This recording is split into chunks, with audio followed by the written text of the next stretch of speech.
आप सुन रहे हैं जगत गुरु तत्वदर्शी संत रामपाल जी महाराज द्वारा लिखित पुस्तक गीता तेरा ज्ञान अमृत का पेज नंबर 55। अव्यक्त का अर्थ निराकार नहीं होता। क्षर पुरुष यानी ब्रह्म ने प्रतिज्ञा की है कि मैं कभी भी अपने वास्तविक रूप में किसी को भी दर्शन नहीं दूंगा। प्रमाण गीता अध्याय 11 श्लोक 47-48 में, जिसमें कहा है कि हे अर्जुन, यह मेरा विराट रूप आपने देखा, यह मेरा रूप आपके अतिरिक्त पहले किसी ने नहीं देखा, मैंने तुझ पर अनुग्रह करके दिखाया है। गीता अध्याय 11 श्लोक 48 में कहा है कि यह मेरा स्वरूप न तो वेदों में वर्णित विधि से, न जप से, न तप से, न यज्ञ आदि से देखा जा सकता। इससे सिद्ध हुआ कि क्षर पुरुष यानी गीता ज्ञानदाता को किसी भी ऋषि, महर्षि व साधक ने नहीं देखा, जिस कारण से इसे निराकार मान बैठे।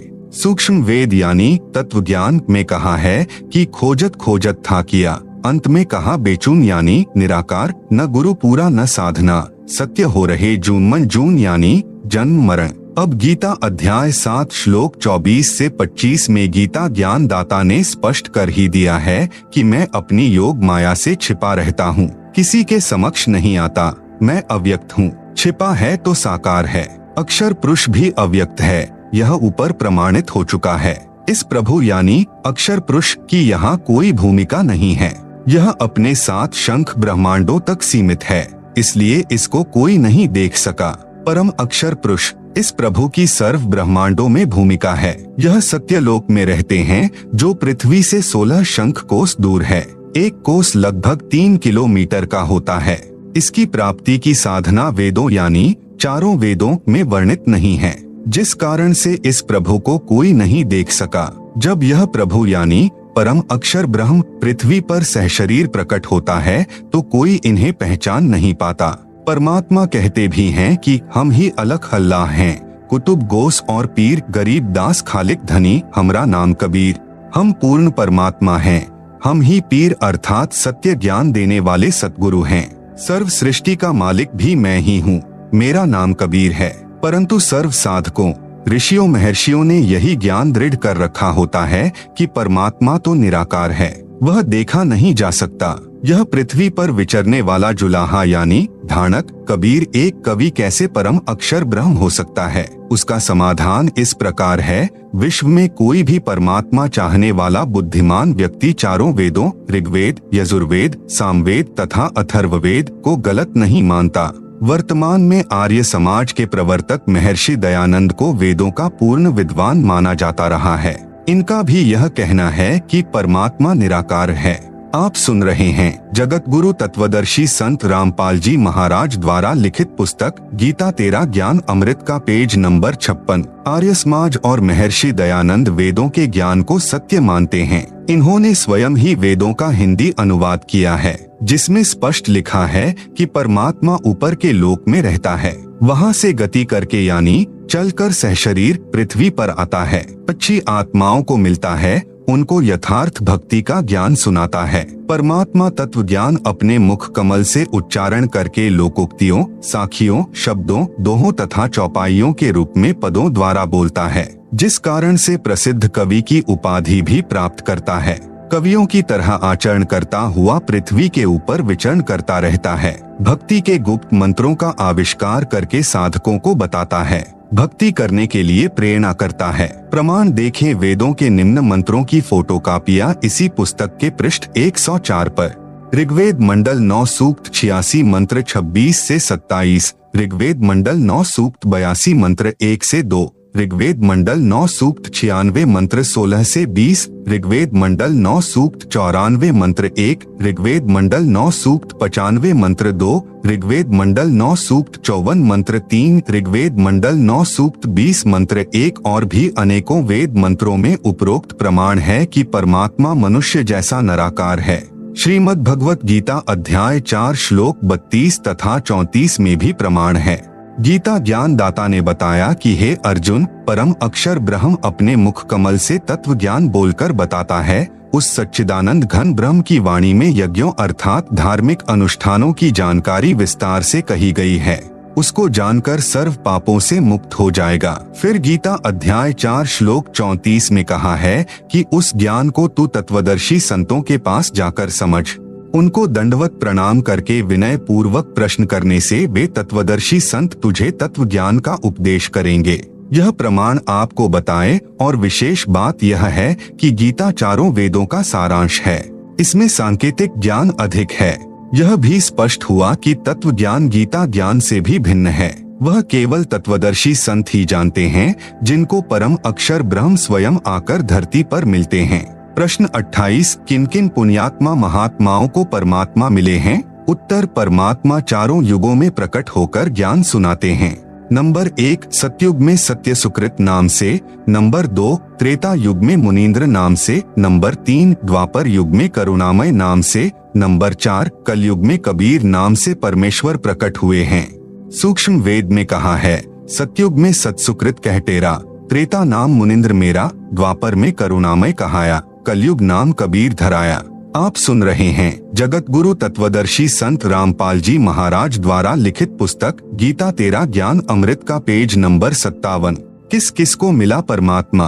कलयुग में परमेश्वर जिन जिन महान आत्माओं को मिले उनको तत्व ज्ञान बताया, उनका मैं संक्षिप्त वर्णन करता हूँ। संत धर्मदास जी से प्रथम बार परमेश्वर कबीर जी का साक्षात्कार। नंबर 1, श्री धर्मदास जी बनिया जाति से थे, जो बांधवगढ़ मध्य प्रदेश के रहने वाले बहुत धनी व्यक्ति थे। उनको भक्ति की प्रेरणा बचपन से ही थी, जिस कारण से एक रूप दास नाम के वैष्णव संत को गुरु धारण कर रखा था। हिंदू धर्म में जन्म होने के कारण संत रूपदास जी श्री धर्मदास जी को रामकृष्ण, विष्णु तथा शंकर जी की भक्ति करने को कहते थे। एकादशी का व्रत, तीर्थों पर भ्रमण करना, श्राद्ध कर्म, पिंडोदक क्रिया सब करने की राय दे रखी थी। गुरु रूपदास जी द्वारा बताई सर्व साधना श्री धर्मदास जी पूरी आस्था के साथ किया करते थे। गुरु रूपदास जी की आज्ञा लेकर धर्मदास जी मथुरा नगरी में तीर्थ दर्शन, तीर्थ स्नान करने तथा गिरिराज यानी गोवर्धन पर्वत की परिक्रमा करने के लिए गए थे। परम अक्षर ब्रह्म एक जिंदा महात्मा की वेशभूषा में धर्मदास जी को स्वयं मथुरा में मिले। श्री धर्मदास जी ने उस तीर्थ तालाब में स्नान किया जिसमें श्री कृष्ण जी बाल्यकाल में स्नान किया करते थे। फिर उसी जल से एक लोटा भरकर लाए। भगवान श्री कृष्ण जी की पीतल की मूर्ति यानी सालिग्राम के चरणों पर डालकर दूसरे बर्तन में डालकर चरणामृत बनाकर पिया। फिर सालिग्राम को स्नान करवाकर अपना कर्मकांड पूरा किया। एक स्थान को लीपकर अर्थात गारा तथा गाय का गोबर मिलाकर कुछ भूमि पर पलस्तर करके उस पर स्वच्छ कपड़ा बिछाकर श्रीमद् भगवत गीता का पाठ करने बैठे। यह सर्व क्रिया जब धर्मदास जी कर रहे थे, परमात्मा जिंदा वेश में थोड़ी दूरी पर बैठे देख रहे थे। धर्मदास जी भी देख रहे थे कि एक मुसलमान संत मेरी भक्ति क्रियाओं को बहुत ध्यानपूर्वक देख रहा है। लगता है इसको हम हिंदुओं की साधना मन भा गई है। इसलिए श्रीमद् भगवत गीता का पाठ कुछ ऊंचे स्वर में करने लगा तथा हिंदी का अनुवाद भी पढ़ने लगा। परमेश्वर उठकर धर्मदास जी के निकट आकर बैठ गए। धर्मदास जी को अपना अनुमान सत्य लगा कि वास्तव में इस जिंदा वेशधारी बाबा को हमारे धर्म का भक्ति मार्ग अच्छा लग रहा है। इसलिए उस दिन गीता के कई अध्याय पढ़े तथा उनका अर्थ भी सुनाया। जब धर्मदास जी अपना दैनिक भक्ति कर्म कर चुका, तब परमात्मा ने कहा कि हे महात्मा जी, आपका शुभ नाम क्या है? कौन जाति से हैं? आप जी कहाँ के निवासी हैं? किस धर्म पंथ से जुड़े हैं? कृपया बताने का कष्ट करें। मुझे आपका ज्ञान बहुत अच्छा लगा। मुझे भी कुछ भक्ति ज्ञान सुनाइए। आपकी अति कृपा होगी। आप सुन रहे हैं जगत गुरु तत्वदर्शी संत रामपाल जी महाराज द्वारा लिखित पुस्तक गीता तेरा ज्ञान अमृत का पेज नंबर 58। धर्मदास जी ने उत्तर दिया, मेरा नाम धर्मदास है। मैं बांधवगढ़ गांव का रहने वाला वैश्य कुल से हूँ। मैं वैष्णव पंथ से दीक्षित हूँ। हिंदू धर्म में जन्मा हूँ। मैंने पूरे निश्चय के साथ तथा अच्छी तरह ज्ञान समझकर वैष्णव पंथ से दीक्षा ली है। मेरे गुरुदेव श्री रूपदास जी हैं। आध्यात्म ज्ञान से मैं परिपूर्ण हूँ। अन्य किसी की बातों में आने वाला मैं नहीं हूँ। रामकृष्ण जो श्री विष्णु जी के ही अवतार हुए हैं तथा भगवान शंकर की भी पूजा करता हूँ। एकादशी का व्रत रखता हूँ। तीर्थों में जाता हूँ, वहाँ दान करता हूँ। शालिग्राम की पूजा नित्य करता हूँ। यह पवित्र पुस्तक श्रीमद् भगवत गीता है। इसका नित्य पाठ करता हूँ। मैं अपने पूर्वजों का जो स्वर्गवासी हो चुके हैं श्राद्ध भी करता हूँ, पिंडदान भी करता हूँ। मैं कोई जीव हिंसा नहीं करता, मांस, मदिरा, तंबाकू सेवन नहीं करता। परमेश्वर कबीर जी ने पूछा कि आप जिस पुस्तक को पढ़ रहे थे इसका नाम क्या है? धर्मदास जी ने बताया कि यह श्रीमद् भगवत गीता है। हम शुद्ध रहते हैं, शूद्र को निकट भी नहीं आने देते। प्रश्न नंबर 29, कबीर जी जिंदा रूप में आप क्या नाम जाप करते हो? उत्तर, धर्मदास जी का हम हरे कृष्ण कृष्ण कृष्ण हरे हरे, ओम नमः शिवाय, ओम भगवते वासुदेवाय नमः, राधे राधे श्याम मिलादे गायत्री मंत्र का जाप 108 बार प्रतिदिन करता हूँ। विष्णु सहस्र नाम का जाप भी करता हूँ। प्रश्न नंबर 30, जिंदा बाबा का के महात्मा धर्मदास गीता का ज्ञान किसने दिया? उत्तर, धर्मदास का कुल के मालिक सर्वशक्तिमान भगवान श्री कृष्ण जी ने, यही श्री विष्णु जी हैं। प्रश्न नंबर 31, जिंदा बाबा रूप में परमात्मा का आप जी के पूज्य देव श्री कृष्ण अर्थात श्री विष्णु हैं। उनका बताया भक्ति ज्ञान गीता शास्त्र है। हे धर्मदास, एक किसान को वृद्धावस्था में पुत्र प्राप्त हुआ। किसान ने विचार किया कि जब तक पुत्र कृषि करने योग्य होगा तब तक मेरी मृत्यु हो जाएगी। इसलिए उसने कृषि करने का तरीका अपना अनुभव एक बही यानी रजिस्टर में लिख दिया। अपने पुत्र से कहा कि बेटा, जब आप युवा हो जाओ तो मेरे इस रजिस्टर में लिखे अनुभव को बार बार पढ़ना, इसके अनुसार फसल बोना। कुछ दिन पश्चात पिता की मृत्यु हो गई। पुत्र प्रतिदिन अपने पिता के अनुभव का पाठ करने लगा, परंतु फसल का बीज व बिजाई, सिंचाई उस अनुभव के विपरीत करता था। तो क्या वह पुत्र अपने कृषि के कार्य में सफलता प्राप्त करेगा? उत्तर, धर्मदास का इस प्रकार तो पुत्र निर्धन हो जाएगा। उसको तो पिता के लिखे अनुभव के अनुसार प्रत्येक कार्य करना चाहिए। वह तो मूर्ख पुत्र है। आप सुन रहे हैं जगत गुरु तत्वदर्शी संत रामपाल जी महाराज द्वारा लिखित पुस्तक गीता तेरा ज्ञान अमृत का पेज नंबर 59। प्रश्न नंबर 32, बाबा जिंदा रूप में भगवान जी का। हे धर्मदास जी, गीता शास्त्र आपके परमपिता भगवान कृष्ण उर्फ विष्णु जी का अनुभव तथा आपको आदेश है कि इस गीता शास्त्र में लिखे मेरे अनुभव को पढ़कर इसके अनुसार भक्ति करोगे तो मोक्ष प्राप्त करोगे। क्या आप जी गीता में लिखे श्री कृष्ण जी के आदेशानुसार भक्ति कर रहे हो? क्या गीता में वे मंत्र जाप करने के लिए लिखा है जो आप जी के गुरुजी ने आप जी को जाप करने के लिए दिए हैं? हरे राम राम राम हरे हरे, हरे कृष्णा कृष्ण कृष्ण हरे हरे, ओम नमः शिवाय, ओम भगवते वासुदेवाय नमः, राधे राधे श्याम मिलादे गायत्री मंत्र तथा विष्णु सहस्र नाम। क्या गीता जी में एकादशी का व्रत करने तथा श्राद्ध कर्म करने, पिंडोदक क्रिया करने का आदेश है? उत्तर, धर्मदास जी का नहीं है। प्रश्न नंबर 33, परमेश्वर जी का। फिर आप जी तो उस किसान के पुत्र वाला ही कार्य कर रहे हो जो पिता की आज्ञा की अवहेलना करके मनमानी विधि से गलत बीज गलत समय पर फसल बीजकर मूर्खता का प्रमाण दे रहा है, जिसे आपने मूर्ख कहा है। क्या आप जी उस किसान के मूर्ख पुत्र से कम हैं? धर्मदास जी बोले, हे जिंदा, आप मुसलमान फकीर हैं, इसलिए हमारे हिंदू धर्म की भक्ति क्रिया व मंत्रों को गलत कह रहे हो। उत्तर, कबीर जी का जिंदा रूप में। हे स्वामी धर्मदास जी, मैं कुछ नहीं कह रहा, आपके धर्म ग्रंथ कह रहे हैं कि आपके धर्म के धर्मगुरु आप जी को शास्त्र विधि त्याग कर मनमाना आचरण करा रहे हैं, जो आपकी गीता के अध्याय 16 श्लोक 23 से 24 में भी कहा है कि हे अर्जुन, जो साधक शास्त्र विधि को त्याग कर मनमाना आचरण करता है अर्थात मनमाने मंत्र जाप करता है, मनमाने श्राद्ध कर्म व पिंडोदक कर्म व व्रत आदि करता है, उसको न तो कोई सिद्धि प्राप्त हो सकती, न सुख ही प्राप्त होगा और न गति अर्थात मुक्ति मिलेगी, इसलिए व्यर्थ है। गीता अध्याय 16 श्लोक 24 में कहा है कि इससे तेरे लिए कर्तव्य अर्थात जो भक्ति कर्म करने चाहिए तथा अकर्तव्य यानी जो भक्ति कर्म न करने चाहिए की व्यवस्था में शास्त्र ही प्रमाण है। उन शास्त्रों में बताए भक्ति कर्म को करने से ही लाभ होगा। धर्मदास जी, हे जिंदा, तू अपनी जुबान बंद कर ले, मुझसे और नहीं सुना जाता। जिंदा रूप में प्रकट परमेश्वर ने कहा, हे वैष्णव महात्मा धर्मदास जी, सत्य इतनी कड़वी होती है जितना नीम, परंतु रोगी को कड़वी औषधि न चाहते हुए भी सेवन करनी चाहिए। उसी में उसका हित है। यदि आप नाराज होते हो तो मैं चला। इतना कहकर परमात्मा जिंदा रूपधारी अंतर्ध्यान हो गए। धर्मदास को बहुत आश्चर्य हुआ तथा सोचने लगा कि यह कोई सामान्य संत नहीं था। आप सुन रहे हैं जगत गुरु तत्वदर्शी संत रामपाल जी महाराज द्वारा लिखित पुस्तक गीता तेरा ज्ञान अमृत का पेज नंबर 60। यह पूर्ण विद्वान सिद्ध पुरुष लगता है। मुसलमान होकर हिंदू शास्त्रों का पूर्ण ज्ञान है।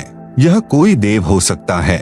धर्मदास जी अंदर से मान रहे थे कि मैं गीता शास्त्र के विरुद्ध साधना कर रहा हूँ, परंतु अभिमानवश स्वीकार नहीं कर रहे थे। जब परमात्मा अंतर्ध्यान हो गए तो पूर्ण रूप से टूट गए कि मेरी भक्ति गीता के विरुद्ध है। मैं भगवान की आज्ञा की अवहेलना कर रहा हूँ। मेरे गुरु श्री रूपदास जी को भी वास्तविक भक्ति विधि का ज्ञान नहीं है। अब तो इस भक्ति को करना न करना बराबर है, व्यर्थ है। बहुत दुखी मन से इधर उधर देखने लगा तथा अंदर से हृदय से पुकार करने लगा कि मैं कैसा ना समझूं। सर्व सत्य देखकर भी एक परमात्मा तुल्य महात्मा को अपनी ना समझी तथा हट के कारण खो दिया। हे परमात्मा, एक बार वही संत फिर से मिले तो मैं अपना हट छोड़कर नम्र भाव से सर्व ज्ञान समझूंगा। दिन में कई बार हृदय से पुकार करके रात्रि में सो गया। सारी रात्रि करवट लेता रहा, सोचता रहा, हे परमात्मा यह क्या हुआ? सर्व साधना शास्त्र विरुद्ध कर रहा हूँ।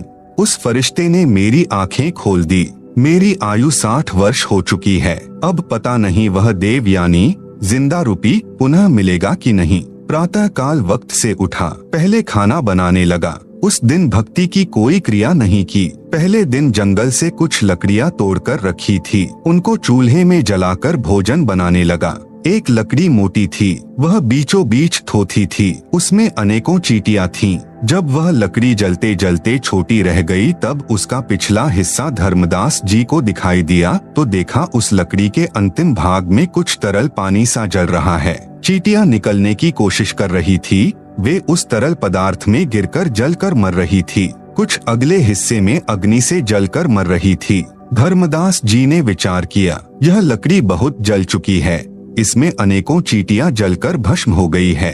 उसी समय अग्नि बुझा दी। विचार करने लगा कि इस पापयुक्त भोजन को मैं नहीं खाऊंगा, किसी साधु संत को खिलाकर मैं उपवास रखूंगा, इससे मेरे पाप कम हो जाएंगे। यह विचार करके सर्व भोजन एक थाल में रखकर साधु की खोज में चल पड़ा। परमेश्वर कबीर जी ने अन्य वेशभूषा बनाई जो हिंदू संत की होती है। एक वृक्ष के नीचे बैठ गए। धर्मदास जी ने साधु को देखा, उनके सामने भोजन का थाल रखकर कहा कि हे महात्मा जी भोजन खाओ। साधु रूप में परमात्मा ने कहा कि लाओ धर्मदास, भूख लगी है। अपने नाम से संबोधन सुनकर धर्मदास को आश्चर्य तो हुआ परंतु अधिक ध्यान नहीं दिया। साधु रूप में विराजमान परमात्मा ने अपने लोटे से कुछ जल हाथ में लिया तथा कुछ वाणी अपने मुख से उच्चारण करके भोजन पर जल छिड़क दिया। सर्वभोजन की चींटियां बन गई। चींटियों से थाली काली हो गई।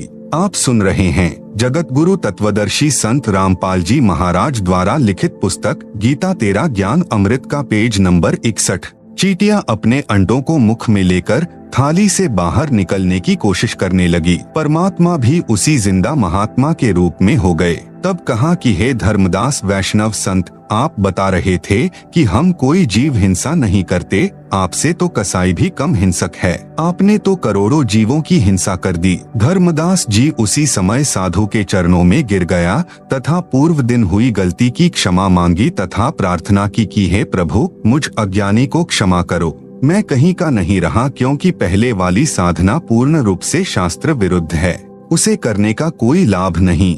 यह आप जी ने गीता से ही प्रमाणित कर दिया। शास्त्र अनुकूल साधना किससे मिले यह आप ही बता सकते हैं। मैं आपसे पूर्ण आध्यात्मिक ज्ञान सुनने का इच्छुक हूँ। कृपया मुझ किंकर पर दया करके मुझे वह ज्ञान सुनाएं जिससे मेरा मोक्ष हो सके। व्रत करना गीता अनुसार कैसा है? परमेश्वर जिंदा साधु के रूप में बोले कि हे धर्मदास, आप एकादशी का व्रत करते हो। श्रीमद् भगवत गीता अध्याय 6 श्लोक 16 में मना किया है कि हे अर्जुन, यह योग यानी भक्ति न तो अधिक खाने वाले का और न ही बिल्कुल न खाने वाले का, अर्थात यह भक्ति न ही व्रत रखने वाले, न अधिक सोने वाले की तथा न अधिक जागने वाले की सफल होती है। इस श्लोक में व्रत रखना पूर्ण रूप से मना है। देख अपनी गीता खोलकर। धर्मदास जी को गीता के श्लोक याद भी थे क्योंकि प्रतिदिन पाठ किया करता था। फिर भी सोचा कि कहीं जिंदा संत नाराज न हो जाए, इसलिए गीता खोलकर अध्याय 6 श्लोक 16 पढ़ा तथा स्वीकारा कि आपने मेरी आंखें खोल दी जिंदा। आप तो परमात्मा के स्वरूप लगते हो। श्राद्ध पिंडदान गीता अनुसार कैसा है? आप श्राद्ध व पिंडदान करते हो। गीता अध्याय 9 श्लोक 25 में स्पष्ट किया है कि भूत पूजने वाले भूतों को प्राप्त होंगे। श्राद्ध करना, पिंडदान करना यह भूत पूजा है, यह व्यर्थ साधना है। श्राद्ध पिंडदान के प्रति रुचि ऋषि का वेदमत। मार्कंडेय पुराण में रौच्य ऋषि के जन्म की कथा आती है। एक रुचि ऋषि था, वह ब्रह्मचर्य का पालन करते हुए वेदों अनुसार साधना करता था। विवाह नहीं कराया था। रुचि ऋषि के पिता, दादा, परदादा तथा तीसरे दादा सब पितर यानी भूत योनि में भूखे प्यासे भटक रहे थे। एक दिन उन चारों ने रुचि ऋषि को दर्शन दिए तथा कहा कि बेटा, आपने विवाह क्यों नहीं किया? विवाह करके हमारे श्राद्ध करना। रुचि ऋषि ने कहा कि हे पितामहो, वेद में इस श्राद्ध आदि कर्म को अविधा कहा है, मूर्खों का कार्य कहा है। आप सुन रहे हैं जगत गुरु तत्वदर्शी संत रामपाल जी महाराज द्वारा लिखित पुस्तक गीता तेरा ज्ञान अमृत का पेज नंबर 62। फिर आप मुझे इस कर्म को करने को क्यों कह रहे हो? पितरों ने कहा कि यह बात सत्य है कि श्राद्ध आदि कर्म को वेदों में अविद्या अर्थात मूर्खों का कार्य ही कहा है। फिर उन पितरों ने वेद विरुद्ध ज्ञान बताकर रुचि ऋषि को भ्रमित कर दिया क्योंकि मोह भी अज्ञान की जड़ है।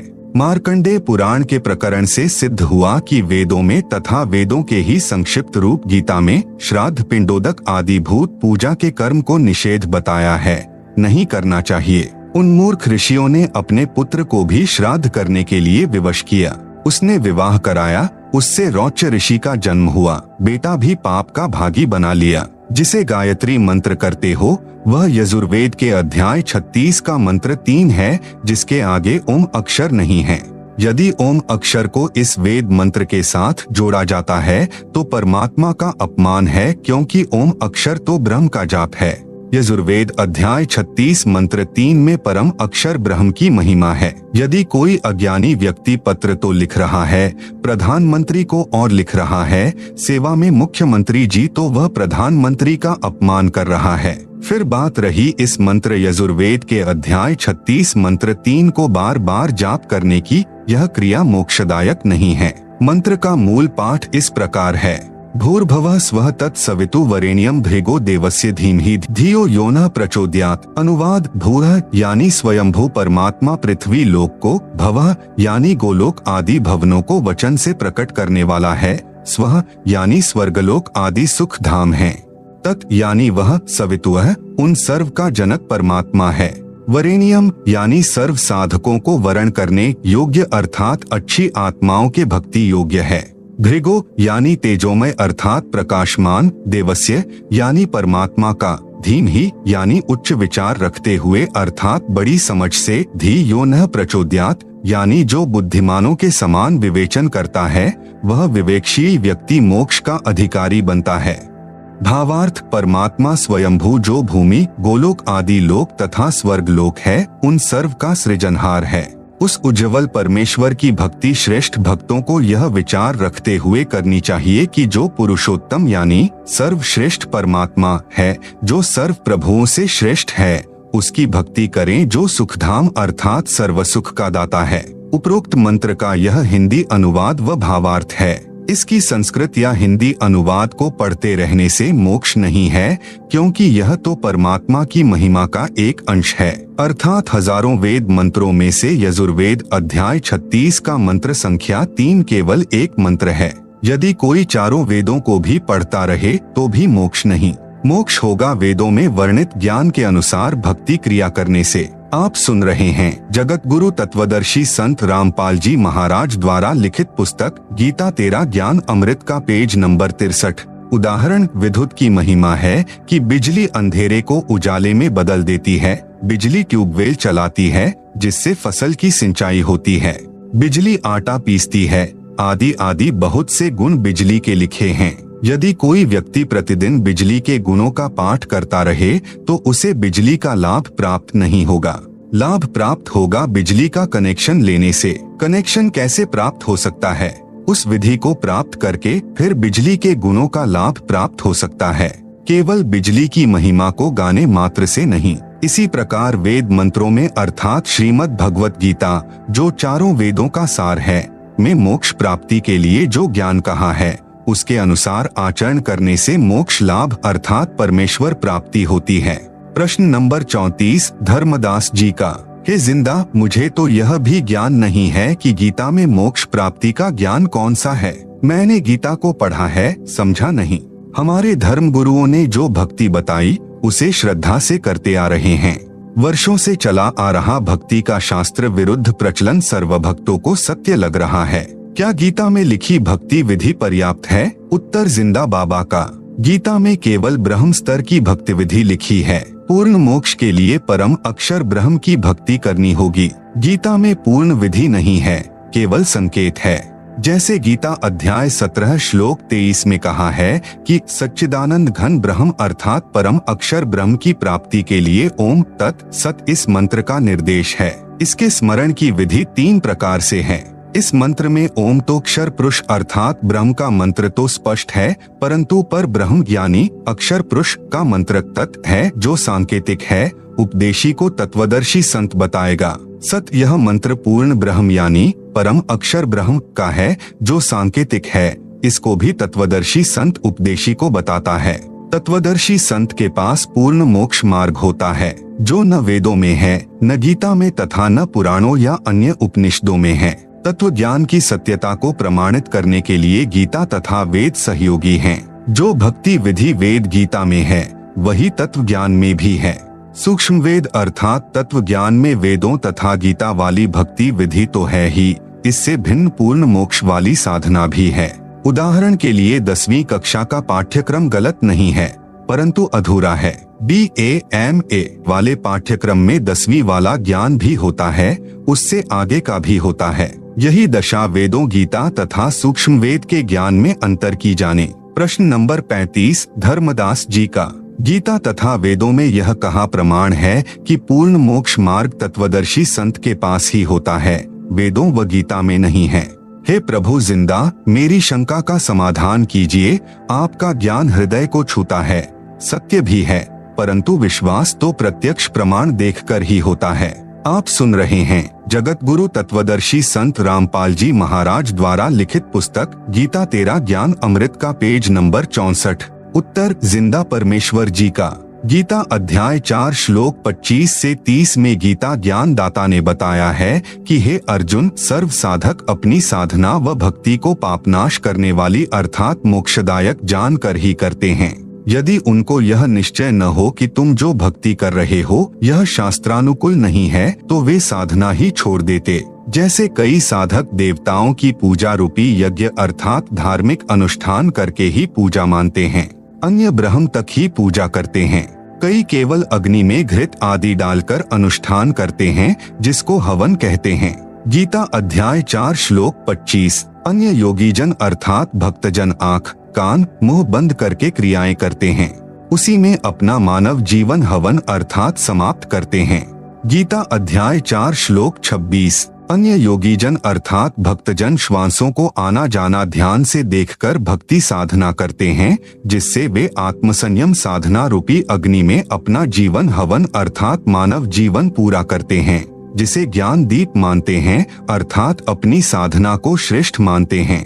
गीता अध्याय 4 श्लोक 27। कुछ अन्य साधक द्रव्य अर्थात धन से होने वाले यज्ञ अर्थात धार्मिक अनुष्ठान करते हैं, जैसे भोजन भंडारा करना, कंबल कपड़े बांटना, धर्मशाला प्याऊ बनवाना, यह यज्ञ करते हैं। कुछ तपस्या करते हैं, कुछ योगासन करते हैं, इसी को परमात्मा प्राप्ति की साधना मानते हैं।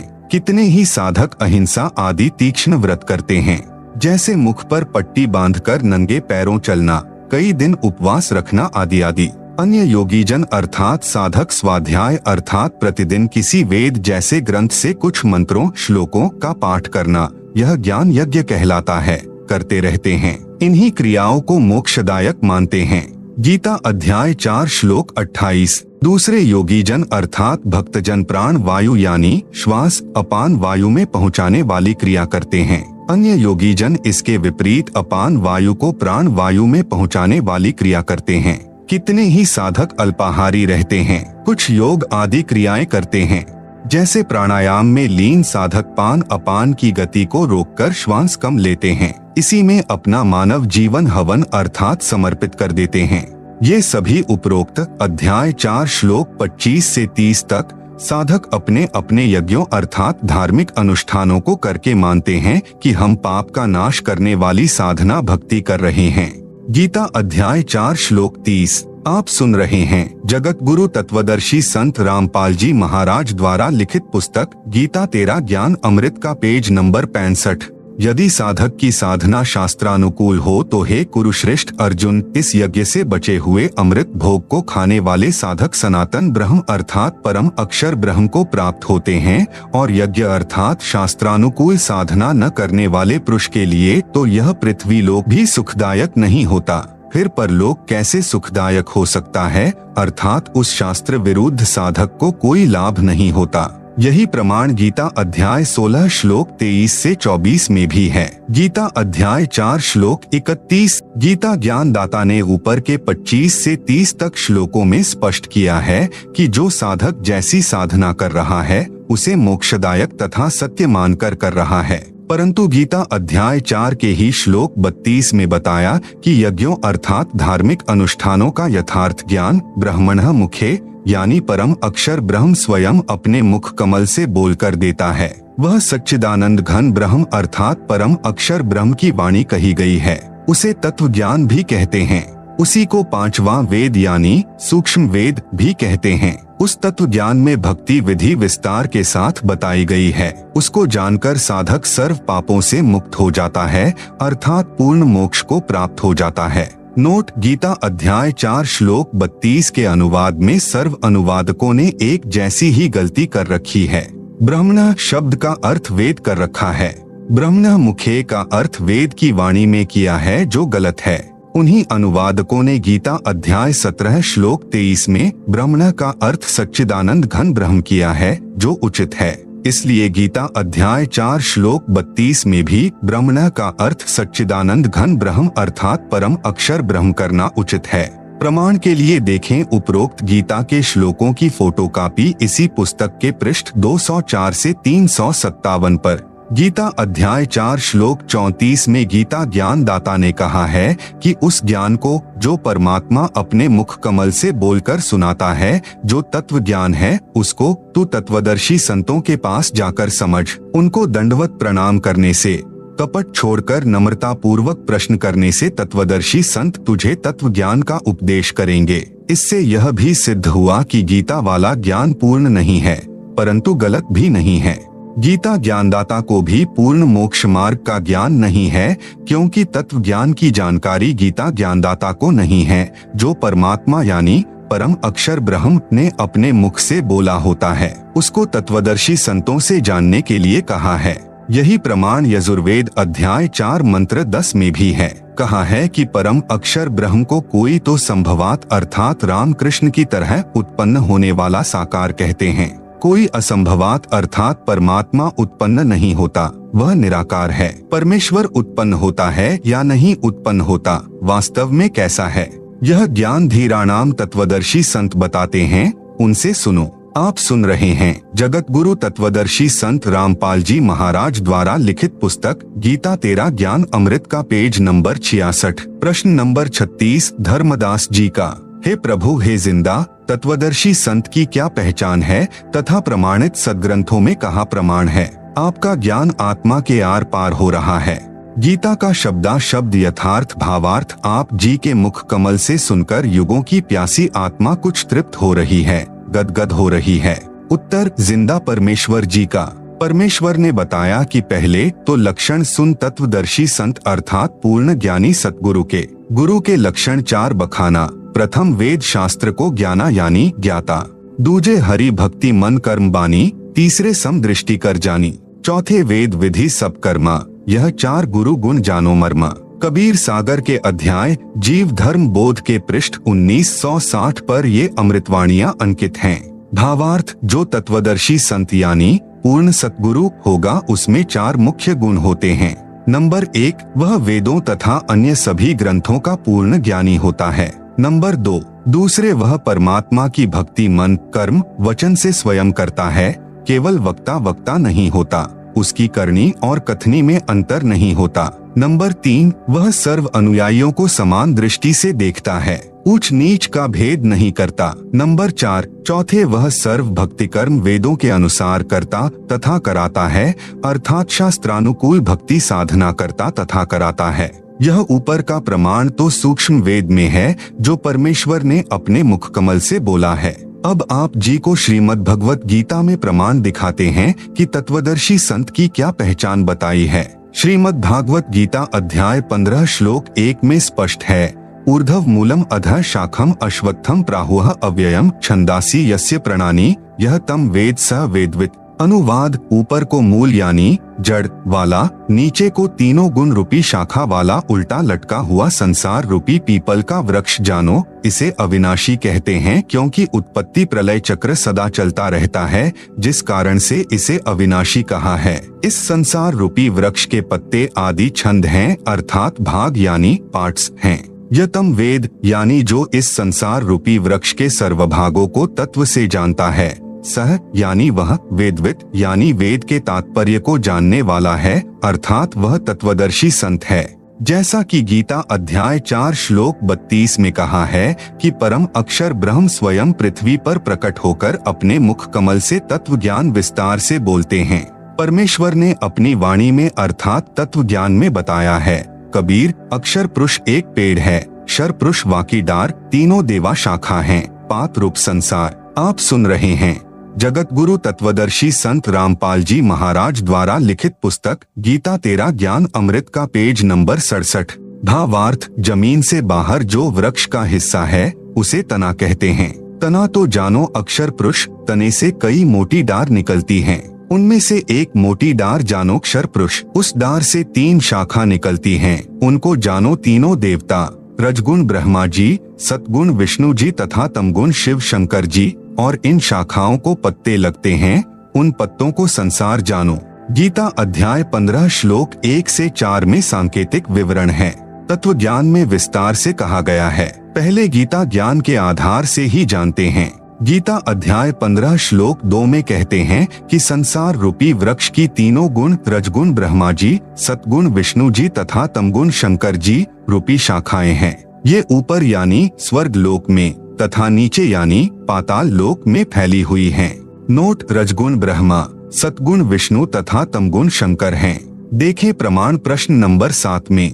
तीनों शाखाएं ऊपर नीचे फैली हैं का तात्पर्य है कि गीता का ज्ञान पृथ्वी लोक पर बोला जा रहा था। तीनों देवता की सत्ता 3 लोकों में है। नंबर 1 पृथ्वी लोक, नंबर 2 स्वर्ग लोक तथा नंबर 3 पाताल लोक। ये तीनों एक एक विभाग के मंत्री हैं।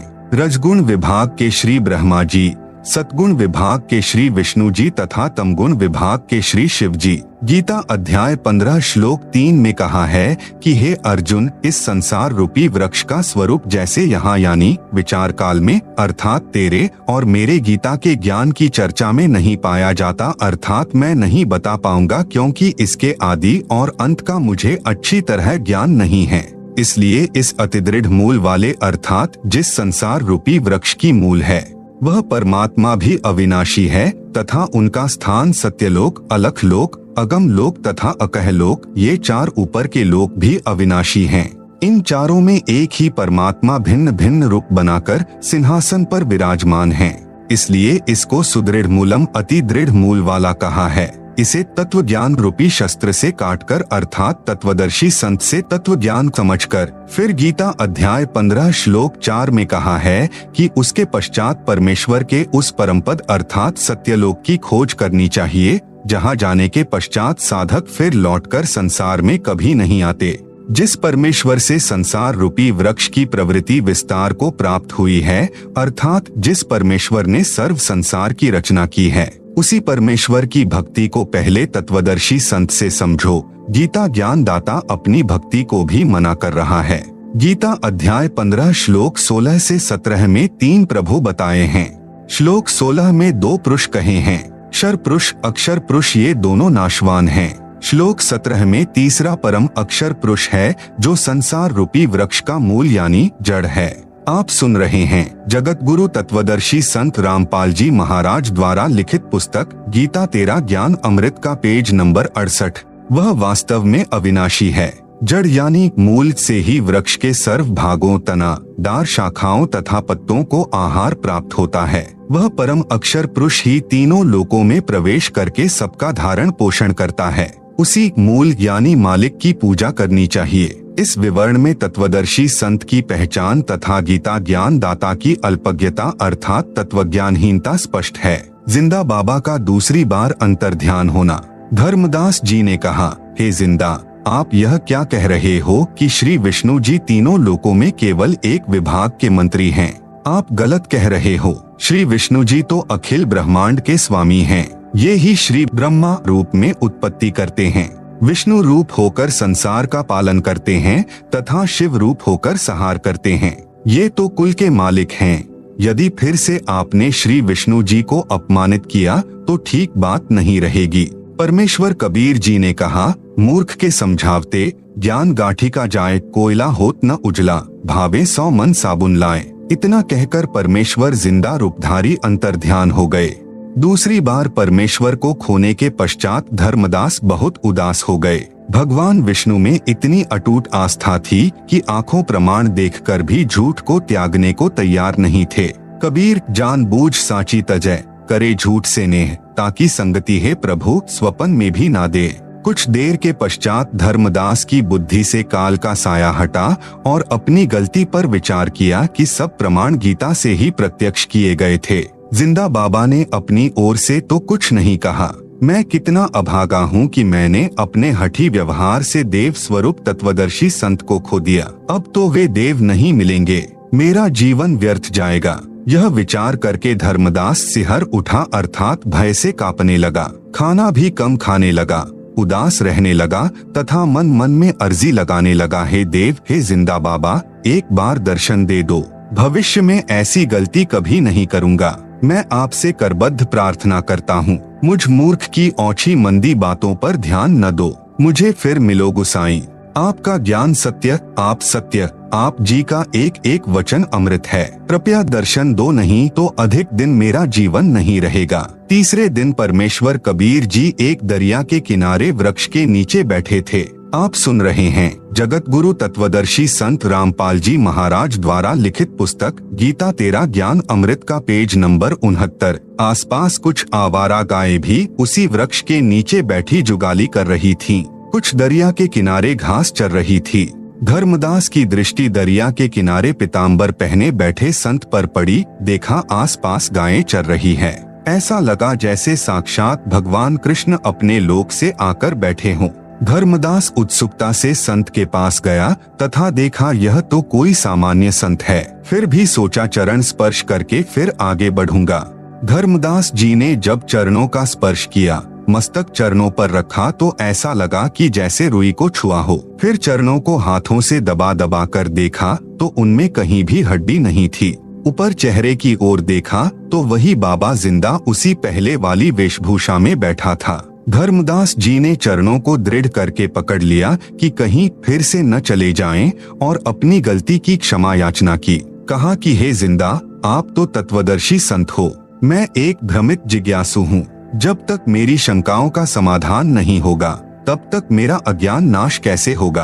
आप तो महाकृपालु हैं, मुझ किंकर पर दया करो, मेरा अज्ञान हटाओ प्रभु। प्रश्न नंबर 37 धर्मदास जी का, हे जिंदा, यदि श्री विष्णु जी पूर्ण परमात्मा नहीं है तो कौन है पूर्ण परमात्मा? कृपया गीता से प्रमाण देना।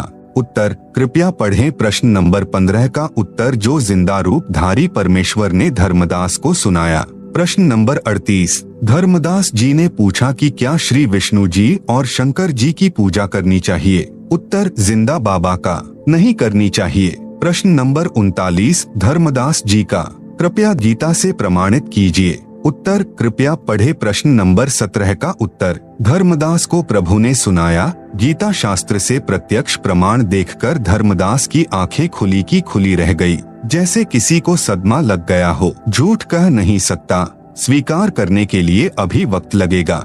जिंदा रूपधारी परमेश्वर ने धर्मदास को संबोधित करते हुए कहा कि हे वैष्णव महात्मा, कौन सी दुनिया में चले गए, लौट आओ। मानो धर्मदास नींद से जागा हो। सावधान होकर कहा, कुछ नहीं कुछ नहीं, कृपया और ज्ञान सुनाओ ताकि मेरा भ्रम दूर हो सके। परमेश्वर कबीर जी ने सृष्टि की रचना धर्मदास जी को सुनाई। कृपया पढ़े इसी पुस्तक के पृष्ठ 120 पर। सृष्टि रचना सुनकर धर्मदास जी को ऐसा लगा मानो पागल हो जाऊंगा, क्योंकि जो ज्ञान आज तक हिंदू धर्मगुरुओं, ऋषियों, महर्षियों, संतों से सुना था वह निराधार तथा अप्रमाणित लग रहा था। जिंदा बाबा हिंदू सदग्रंथों से ही प्रमाणित कर रहे थे। आप सुन रहे हैं जगत गुरु तत्वदर्शी संत रामपाल जी महाराज द्वारा लिखित पुस्तक गीता तेरा ज्ञान अमृत का पेज नंबर 70। शंका का कोई स्थान नहीं था। मन मन में सोच रहा था कि कहीं मैं पागल तो नहीं हो जाऊंगा। प्रश्न नंबर 40 धर्मदास जी का। हे जिंदा, क्या हिंदू धर्म के गुरुओं तथा ऋषियों को शास्त्रों का ज्ञान नहीं है? उत्तर जिंदा महात्मा का। क्या यह बताने की भी आवश्यकता शेष है? धर्मदास जी की अन्य संतों से ज्ञान चर्चा। प्रश्न नंबर 41 धर्मदास जी का। धर्मदास जी ने मन में विचार किया कि यह कैसे हो सकता है कि हिंदू धर्म के किसी संत, गुरु, महर्षि को सत्य अध्यात्म ज्ञान नहीं। यह कहकर धर्मदास जी के मन में आया कि किसी महामंडलेश्वर से ज्ञान सुनना चाहिए। एक रमते फकीर के पास क्या मिलेगा? यह बात मन में सोच ही रहा था कि परमेश्वर जिंदा जी ने धर्मदास जी के मन का दोष जानकर कहा कि आप अपने महामंडलेश्वरों से ज्ञान प्राप्त कर लो। यह कहकर परमेश्वर तीसरी बार अंतर्ध्यान हो गए। धर्मदास जी ठगे से रह गए और अपने मन के दोष को जिंदा महात्मा के मुखकमल से सुनकर बहुत शर्मसार हुए। जब प्रभु अंतर्ध्यान हो गए तो बहुत व्याकुल हो गया, परंतु धर्मदास जी को आशा थी कि हमारे महामंडलेश्वरों के पास तत्व ज्ञान अवश्य मिलेगा। यदि जिंदा बाबा यानी मुसलमान के ज्ञान को तत्व ज्ञान मानकर साधना स्वीकार करना, तो ऐसा लग रहा है जैसे धर्म परिवर्तन करना हो। यह समाज में निंदा का कारण बनेगा। इसलिए अपने हिंदू महात्माओं से तत्व ज्ञान जानकर श्रेष्ठ शास्त्रानुकूल भक्ति करनी ही उचित रहेगी। इस बार धर्मदास जी को जिंदा बाबा का अचानक चला जाना खटका नहीं, क्योंकि उसकी गलत फहमी थी कि हिंदू इतना बड़ा तथा पुरातन धर्म है, क्या कोई भी तत्वदर्शी संत नहीं मिलेगा। धर्मदास जी एक वैष्णव महामंडलेश्वर श्री ज्ञानानंद जी वैष्णव के आश्रम में गया। उस समय श्री ज्ञानानंद जी का बहुत बोलबाला था। वह स्वामी रामानंद जी काशी वाले का शिष्य था, परंतु उस समय स्वामी रामानंद जी तो परमेश्वर कबीर जी का शिष्य गुरु बन चुका था। वह अपने ज्ञान को अज्ञान मान चुका था। स्वामी रामानंद जी ने अपने सर्वऋषि शिष्यों से बोल दिया था कि मेरे द्वारा बताया ज्ञान व्यर्थ है और यह साधना शास्त्र विरुद्ध है। आप सब परमेश्वर कबीर जी से दीक्षा ले लें, परंतु जाति का अभिमान, शिष्यों में प्रतिष्ठा, ज्ञान के स्थान पर अज्ञान का भंडार जीव को सत्य स्वीकार करने नहीं देता। कबीर राज तजना सहज है, सहज स्त्रिया का नेह, मान बड़ाई ईर्ष्या, दुर्लभ तजना ये। धर्मदास जी ने श्री ज्ञानानंद जी से प्रश्न किया कि हे स्वामी जी, क्या भगवान विष्णु से भी ऊपर कोई प्रभु है? आप सुन रहे हैं जगत गुरु तत्वदर्शी संत रामपाल जी महाराज द्वारा लिखित पुस्तक गीता तेरा ज्ञान अमृत का पेज नंबर 71। श्री ज्ञानानंद जी ने उत्तर दिया कि श्री विष्णु स्वयं परम ब्रह्म परमात्मा है, इनसे ऊपर कौन हो सकता है। श्री कृष्ण जी भी श्री विष्णु जी स्वयं ही थे, उन्होंने ही श्रीमद् भगवत गीता का ज्ञान दिया। आपको किसने भ्रमित कर दिया? धर्मदास जी ने पूछा कि गीता अध्याय 8 श्लोक 1 में अर्जुन ने पूछा कि तत् ब्रह्म क्या है। गीता अध्याय 8 श्लोक 3 में भगवान ने कहा है कि वह परम अक्षर ब्रह्म है। यह तो भगवान कृष्ण से अन्य प्रभु हुआ। ज्ञानानंद स्वामी बोला, लगता है कि तेरे को उस काशी वाले जुलाहे का जादू चढ़ा हुआ है। चल चल अपना काम कर, भगवान कृष्ण से अन्य कोई प्रभु नहीं है। धर्मदास जी को पता चल गया कि इसके पास वह ज्ञान नहीं है जो जिंदा बाबा ने प्रमाणों सहित बताया है। धर्मदास निराश होकर वहां से चल दिया। धर्मदास जी को यह नहीं पता था कि काशी वाला जुलाहा वह बाबा जिंदा ही है। फिर धर्मदास को पता चला कि एक मोहनगिरी नाम के महामंडलेश्वर हैं। उनके पास जाकर भगवान की चर्चा करनी शुरू की। पहले 1 रुपया दक्षिणा चढ़ाई, जिस कारण से मोहनगिरी ने उनको निकट बैठाया और बताया कि भगवान शिव सर्व सृष्टि के रचने वाले हैं। इनसे बढ़कर संसार में कोई प्रभु नहीं है। ओम नमः शिवाय मंत्र का जाप करो। धर्मदास जी प्रणाम करके चल पड़े। सोचा इनका कितना अच्छा नाम है, ज्ञान धेल्य, यानी 1 पैसे का नहीं। धर्मदास जी से किसी ने बताया कि एक बहुत बड़ा तपस्वी है, कई वर्षों से खड़ा तप कर रहा है। धर्मदास जी वहां गए। वह नाथ पंथ से जुड़ा था, भगवान शिव को समर्थ परमात्मा बताता था, तप करके हठयोग से परमात्मा की प्राप्ति मान रहा था। धर्मदास जी ने विवेक किया कि यदि इतनी घोर कठिन तपस्या से परमात्मा मिलेगा तो हमारे वश से बाहर की बात है। वहां से भी आगे चला। पता चला कि एक बहुत बड़ा विद्वान महात्मा काशी विद्यापीठ से पढ़कर आया है, वेदों का पूर्ण विद्वान है। धर्मदास जी ने उस महात्मा से पूछा परमात्मा कैसा है? उत्तर मिला निराकार है। उस निराकार परमात्मा का कोई नाम है? धर्मदास ने पूछा। उत्तर विद्वान का, उसका नाम ब्रह्म है। क्या परमात्मा को देखा जा सकता है? धर्मदास जी ने प्रश्न किया। उत्तर मिला परमात्मा निराकार है, उसको कैसे देख सकते हैं? केवल परमात्मा का प्रकाश देखा जा सकता है। प्रश्न, क्या श्री कृष्ण या विष्णु परमात्मा हैं? उत्तर था कि ये तो सरगुण देवता हैं, परमात्मा निर्गुण है। गीता और वेद के ज्ञान में क्या अंतर है? धर्मदास ने प्रश्न किया। ब्राह्मण का उत्तर था कि गीता चारों वेदों का सारांश है। धर्मदास जी ने पूछा कि भक्ति मंत्र कौन सा है? उत्तर ब्राह्मण का था कि गायत्री मंत्र का जाप करो। ओम भूर्भुवस्वः तत्सवितुः वरेण्यं भृगो देवस्य धीमहि धियो यो नः प्रचोदयात्। धर्मदास जी को जिंदा बाबा ने बताया था कि इस मंत्र से मोक्ष संभव नहीं। धर्मदास जी फिर आगे चला तो पता चला कि संत गुफा में रहता है। आप सुन रहे हैं जगत गुरु तत्वदर्शी संत रामपाल जी महाराज द्वारा लिखित पुस्तक गीता तेरा ज्ञान अमृत का पेज नंबर 72। कई दिन तक गुफा से नहीं निकलता है। उसके पास जाकर प्रश्न किया कि भगवान कैसे मिलता है? उत्तर मिला कि इंद्रियों पर संयम रखो, इसी से परमात्मा मिल जाता है। नाम जाप से कुछ नहीं होता, खंड यानी चीनी कहने से मुंह मीठा नहीं होता। धर्मदास जी को संतोष नहीं हुआ। सब संतों से ज्ञान चर्चा करके धर्मदास जी को बहुत पश्चाताप हुआ कि मेरे को उस जिंदा बाबा पर विश्वास नहीं हुआ कि उसने कहा था किसी भी संत महामंडलेश्वर के पास यथार्थ अध्यात्म ज्ञान नहीं है, किसी भी संत महात्मा का ज्ञान प्रमाणित नहीं है, कोई शास्त्र का आधार नहीं है। तब धर्मदास रोने लगा, अपनी अज्ञानता पर पश्चाताप करने लगा कि मैं कैसा कलमुहा हूँ, अर्थात बुरी किस्मत वाला हूँ। मुझे उस परमात्मा स्वरूप जिंदा महात्मा पर विश्वास नहीं आया। अब वह अंतर्यामी मुझे नहीं मिलेगा क्योंकि मैंने कई बार उनका अपमान कर दिया। अब क्या करूं? न जीने को मन करता है, आत्महत्या पाप है।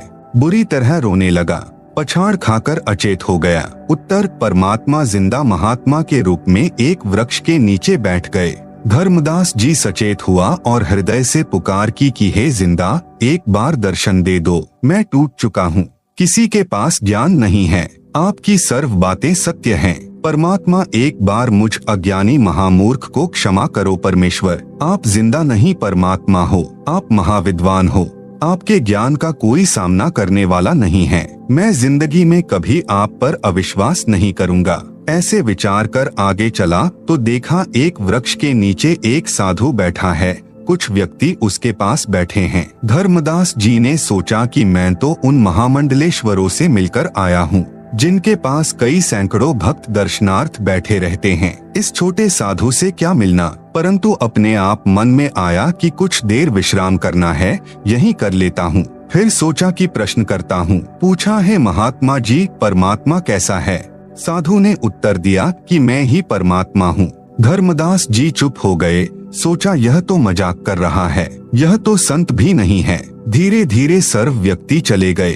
जब धर्मदास जी चलने लगे, परमात्मा बोले कि हे महात्मा, क्या आपके मंडलेश्वरों ने नहीं बताया कि परमात्मा कैसा है? धर्मदास जी ने आश्चर्य से देखा कि इस साधु को कैसे पता कि मैं कहाँ कहाँ भटका हूँ। उसी समय परमात्मा ने वही जिंदा बाबा वाला रूप बना लिया। धर्मदास जी चरणों में गिरकर बिलख बिलख कर रोने लगा तथा कहा कि हे भगवान, किसी के पास ज्ञान नहीं है, मुझ पापी अवगुण हारे को क्षमा करो महाराज, मैंने बड़ी भारी भूल की है। आपने सृष्टि रचना का ज्ञान जो बताया है, उसके सामने सर्व संत का ज्ञान ऐसा है जैसे सूरज के सामने दीपक, सब उवाबाई बकते हैं। आप सुन रहे हैं जगत गुरु तत्वदर्शी संत रामपाल जी महाराज द्वारा लिखित पुस्तक गीता तेरा ज्ञान अमृत का पेज नंबर 73। परमेश्वर ने धर्मदास जी से कहा कि आपने जिन वेदों के पूर्ण विद्वान से प्रश्न किया था कि परमात्मा कैसा है, उत्तर मिला कि परमात्मा निराकार है। आपने प्रश्न किया था कि क्या परमात्मा देखा जा सकता है, उस अज्ञानी का उत्तर था कि जब परमात्मा निराकार है तो उसे देखने का प्रश्न ही नहीं है, परमात्मा का प्रकाश देखा जा सकता है। विचार करो धर्मदास, यह विचार तो ऐसे व्यक्ति के हैं जैसे किसी नेत्रहीन से कोई प्रश्न करे कि सूर्य कैसा है, उत्तर मिला कि सूर्य निराकार है। फिर प्रश्न किया कि क्या सूर्य को देखा जा सकता है, उत्तर मिले कि सूर्य को नहीं देखा जा सकता, सूर्य का प्रकाश देखा जाता है। उस नेत्रहीन से पूछे कि सूर्य बिना प्रकाश किसका देखा जा सकता है। इसी प्रकार अध्यात्म ज्ञान नेत्रहीन अर्थात पूर्ण अज्ञानी संत ऐसी व्याख्या किया करते हैं कि परमात्मा तो निराकार है, उसका प्रकाश कैसे देखा जा सकता है, परमात्मा का ही तो प्रकाश होगा। धर्मदास जी ने कहा कि हे महात्मा जी, यह विचार तो मेरे दिमाग में भी नहीं आया। आप जी के दिव्य तर्क से मेरी आंखें खुल गई।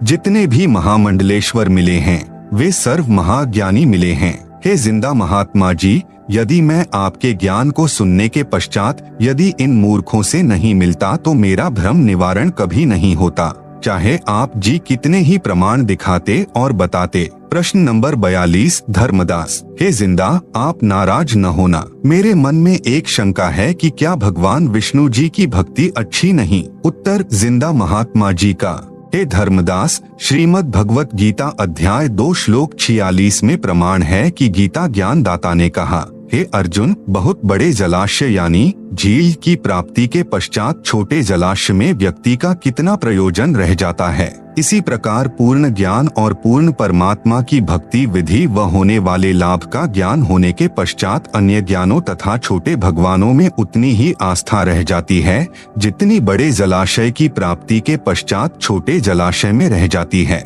छोटे जलाशय का जल अच्छा है परंतु पर्याप्त नहीं है।